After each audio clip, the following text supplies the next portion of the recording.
दो जुड़वा भाई दोनों ने एक साथ इस दुनिया में कदम रखा। एक साथ ही दोनों पढ़े और एक साथ ही दोनों ने ज़िंदगी की नींव रखी।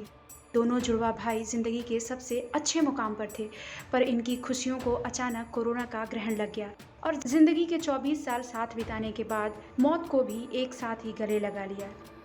जी हाँ, हम बात कर रहे हैं उत्तर प्रदेश के मेरठ की, जहाँ पर 24 घंटे के अंदर दो जुड़वा भाइयों की कोरोना से मौत हो गई है।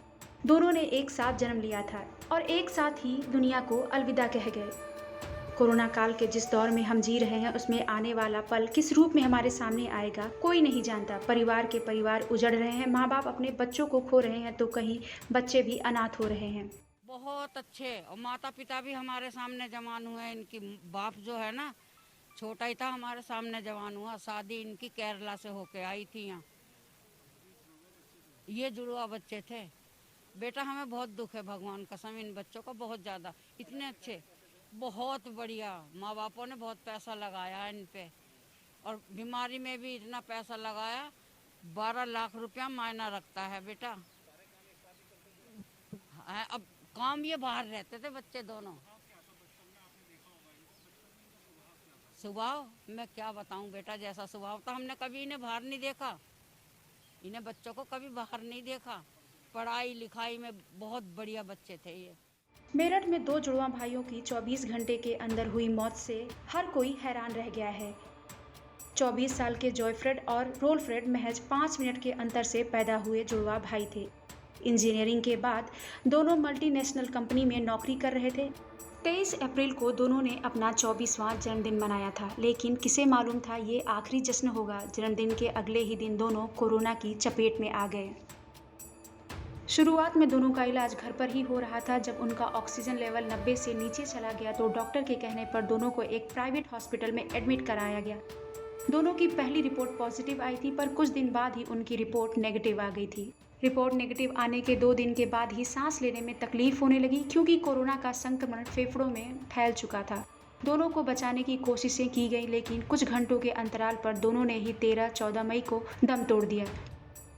जॉयफ्रेड की मौत 13 तारीख को हुई, जबकि रॉलफ्रेड की मौत 14 तारीख को हो गई। दोनों जुड़वा भाइयों की सांसें एक साथ थम गई और दंपति ग्रेगरी राफेल और सोजा ग्रेगरी का परिवार एक झटके में ही उजड़ गया। इस समय इनको इस तरह की प्रॉब्लम आई थी कि भाई जैसे कोरोना के इनको सिम्टम्स नज़र आए थे, तो इन्होंने घर से ही, मतलब जैसे फ़ोन पे आजकल ऐप चल रहे हैं, तो उनसे कांटेक्ट करके अपने बारे में कि भाई हमें इस तरह की स्थिति है हमारी, तो वहाँ से दवाई वगैरह ये मंगा लिया करते थे। जब ज़्यादा स्थिति ख़राब हुई तब ये आनंद हॉस्पिटल के अंदर एडमिट हुए थे। तो उसके बाद एडमिट होने के बाद एक बेटा तो आईसीयू के, मतलब दोनों बेटे आईसीयू के अंदर थे, एक को वेंटिलेटर पे था। जब हम इनसे पूछा करते थे कि भाई जी बच्चों की तबीयत कैसी है, तो कहते थे कि एक बेटे की ज़्यादा तबीयत ख़राब है और एक बेटा अभी ठीक है। तो जो वेंटिलेटर के ऊपर बेटा था, वो वेंटिलेटर से उतरने के बाद जो दूसरा वेंटिलेटर पे गया, अगले दिन वो एक्सपायर हो गया। और इत्तेफाक से जिस दिन वो पहला बेटा जो इनका एक्सपायर हुआ है, उस दिन इनके जो सबसे बड़ा बेटा है उसका जन्मदिन था। जो बड़े बेटे का, जो इनका सबसे बड़ा बेटा, 3 बेटे हैं इनके, जो 2 छोटे वाले जो एक्सपायर हो गए, एक उनसे बड़ा है, तो उसका बर्थडे था उस दिन। तो एक बेटा इनका एक्सपायर हो गया। नेक्स्ट डे जो है दूसरे की भी ये खबर आ गई कि भाई वो भी नहीं रहा। भैया इनका ये था कि बचपन से एक साथ ही रहते थे, और मतलब ये समझ लो कि एक ही समय की पैदाइश है इनकी। छोट बड़ाई भी 1 मिनट की है। और जब भी इन्हें कुछ होता था, अगर एक को बुखार हो रहा तो दूसरे को ज़रूर बुखार होता था। कुछ जैसे ट्विंस का कहते हैं कि ट्विंस के अंदर थोड़ा सा वो रहता है। तो अभी कुछ समय पहले एक बेटे का एक्सीडेंट हो गया था, तो दूसरे का भी एक्सीडेंट हो गया था, तब उनको बचाया, मतलब ठीक हो गए। अब जब एक बीमार पड़ा तो दूसरा भी बीमार हो गया। एक वेंटिलेटर पे गया तो दूसरा भी वेंटिलेटर पे गया। एक की बॉडी आई तो फिर दूसरे की भी बॉडी ऐसी आई। और इत्तेफाकन जहाँ इनको दफनाया गया, बॉडी भी दोनों को एक साथ ही जगह मिली, बराबर बराबर में दोनों एक साथ ही दफनाए गए।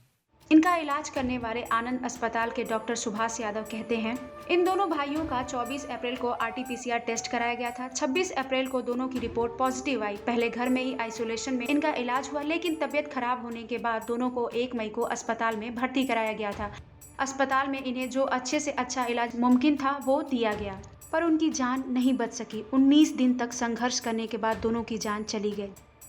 दुनिया में एक साथ आने के बाद 24 साल की उम्र में वो दोनों एक ही साथ रुखसत हो गए। सिर्फ रह गई उनकी सुनहरी यादें, जिसको याद करके माता पिता की आंखें भर आती हैं। दोनों भाइयों के पिता ग्रेगरी रेमंड राफेल ने कहा, उन्हें उम्मीद थी कि उनके दोनों बेटे बीमारी को हरा देंगे और एक साथ घर लौटेंगे, लेकिन ऐसा हो न सका। ये दर्द की वो तस्वीरें हैं जिन्हें आप ना तो देख सकते हैं और ना ही इससे अपनी आंखें चुरा सकते हैं। कोरोना महामारी ने इनकी दुनिया उजाड़ कर रख दी है। देश में कोरोना के मामले भले ही 3 लाख के नीचे आ गए हों, मगर खतरा अब भी बरकरार है।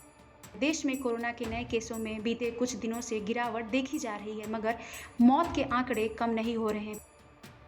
पिछले 24 घंटे में देश में 2,67,334 नए मामले दर्ज किए गए हैं, जबकि इस महामारी ने 4,529 लोगों की जान भी ले ली है। इसके बाद भारत में कोरोना संक्रमितों की कुल संख्या 2,54,96,330 हो गई है, जबकि मरने वालों का आंकड़ा 2,83,248 के पार पहुंच चुका है। जब कोरोना पीक पर था तब भी मौत के मामले इतने नहीं थे जितने कि अभी आ रहे हैं।